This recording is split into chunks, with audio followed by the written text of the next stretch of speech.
When it comes to formidable female screen images, the dames from the 30s and 40s were pretty hard to beat. With their shoulder pads, severe hairstyles and lipstick-slashed mouths, they were a match for even their toughest male counterparts, like Humphrey Bogart, James Cagney and Edward G. Robinson.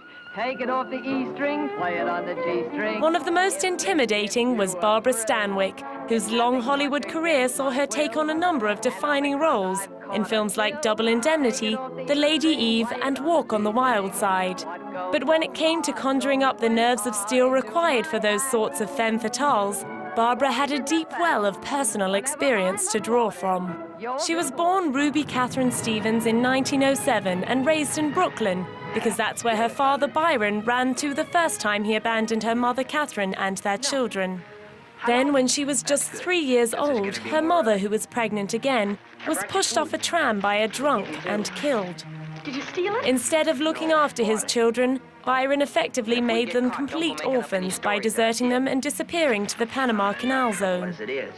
Barbara and her younger brother Malcolm were left with various neighbors, receiving little affection or security, until eventually the eldest sister, Maud, took Malcolm, but not Barbara. A boy is less trouble to look after, she explained. The train will go right through here. When it does, you just follow me. You run with all your At 15, she was hired as a dancer, and her entry into show business was sealed with her appearance in the hit play The Noose in 1926. Her rave reviews for that and another show, Burlesque, led to her new name, Barbara Stanwyck, and a Hollywood screen test for her first film, Broadway Nights. Be a good girl, huh? I'll be rooting for you. She played a small role as a fan dancer, having lost out on the lead when she was unable to cry during the screen test.